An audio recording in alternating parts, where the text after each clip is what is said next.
What do you do when your own player base is actively telling you that they don't appreciate the way in which you are marketing your latest product? They show you this by not pre-ordering your game, they show you this by not buying your game, and they show you this by venting their frustrations online. So what do you go and do when you do a launch party for that particular game? Well, you double down on that marketing and you tell all of those people that are already pretty upset with you to go fuck themselves.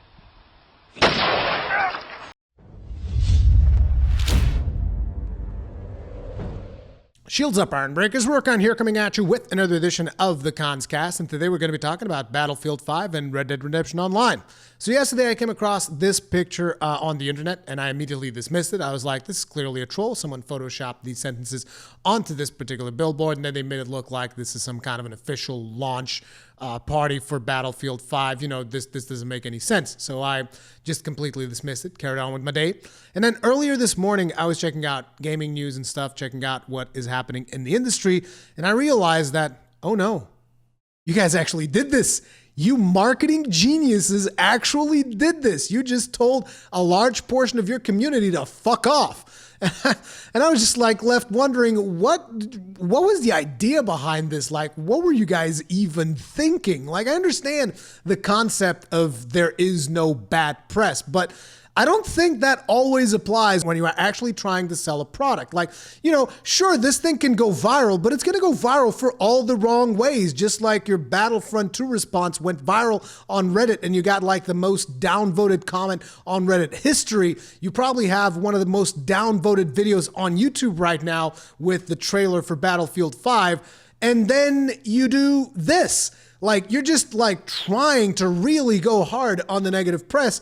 And I think that you will soon realize that this is not going to translate to sales. Now look, when Battlefield 5 was announced, I know that there was a lot of controversy around the trailer because it prominently featured a female protagonist. And to be honest, I didn't really care all that much about it. I was like, sure, whatever. Fantasy that they're trying to do. They're trying to do a history, something that is not historically accurate or whatever. It's more like a type of fantasy type adventure, fantasy setting and whatnot. And that's fine. That's perfectly fine. That's a good creative direction to go down to and try and tell a different story. I think that's cool.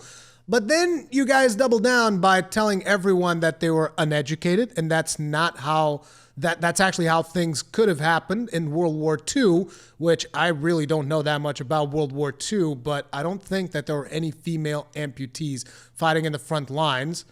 I could be wrong, but I highly doubt that was the case. But either way, again, I'm not against the concept of the game. And I think a major part of your community is not against the concept of the game. What they are against is you guys trying to sell this as something being historically accurate. And then the ridiculousness that it is that you guys actually censored the word Nazis on your fucking video game about Nazis. And the fact that you censored white men, and it's just like, dude, you do understand that you fucked up. You fucked up really bad, and now you're doubling down on it by mocking your community with this whole Genderfield and everyone's battlefield and whatnot. It's just so completely and utterly ridiculous what you guys are thinking. So apparently this is an image from the game's launch event in Sweden, which surfaced on Reddit. Shows very negative quotes from the community about the inclusion of female characters in the game, and it appears that EA is trying to use the negativity around Battlefield 5 as a marketing tool. So basically what you're saying is that Electronic Arts is watching this dumpster fire of a launch that they have on their hands. It's just like this big dumpster and it's on fire, and their marketing department is like from great height on top of a building or something, just like pouring gasoline on it. It's like, oh, dude, look at all the clicks we're gonna get on Facebook and Twitter. Yeah, guess what? Clicks on Facebook and Twitter are not really going to drive your sales now, are they? It's just such a dumb fucking way to go about this. Like, you need to be trying to, I don't know, salvage the situation somehow. You need to explain to people that you're trying to do something that is like, let's say, alternate history or something like that. You know, these were some times and these things happen, and just, you know, just don't say that you're doing an historically accurate game, because you don't have to. You don't have to limit the creativity of your developers to only doing historically accurate things. But at the same time, don't say that you are doing historically accurate things. Call your entire fan base uneducated, because a lot of the people that I know that actually enjoy Battlefield, they're really fans of like World Wars and stuff. And when I say fans, I mean they like researching and they like reading about it. They see all of these stories, and there's already been people debunking a lot of the stuff that happens throughout the story of Battlefield 5. I'm not going to get in depth with it, but it's just like, I don't understand what these companies are thinking. I don't understand this complete disconnect. Like, gamers are some kind of wild breed of people that it's so hard to understand what they want. We're not that hard to understand. We just want good fucking games, and we want people to not talk shit about us. That's really all you got to do. But no, you're going to double down. You're going to just do this at your launch event and be all happy about it, think you're some kind of little edgelords. I can't even imagine the kind of backlash that is going to come from this. Like, you might as well just write this game off. Like, I'm sorry. I feel bad. I haven't played the game. I'm not particularly interested in playing it. Not because of the whole female protagonist thing. It's just I'm trying to specialize on a different genre for my channel. And one of the key aspects to this whole debacle appears to be the assumption from these marketing geniuses that all of these messages come from a place of pure hatred and vitriol, which in my opinion couldn't be further from the truth. These are passionate people. These are your loyal fans that really want to buy your video game, and you're making it so hard on them. These messages that are criticizing you come from a place of passion. These people want to buy your video game, and you just keep doubling down and shitting all over them. Well, let's see how long it'll last before you realize the depth of the mistakes that you're making. Moving right along, we're going to be talking about this situation with Red Dead Online's economy, which there's a lot of players actually complaining about the economy of this game, which is very much unsurprising to me.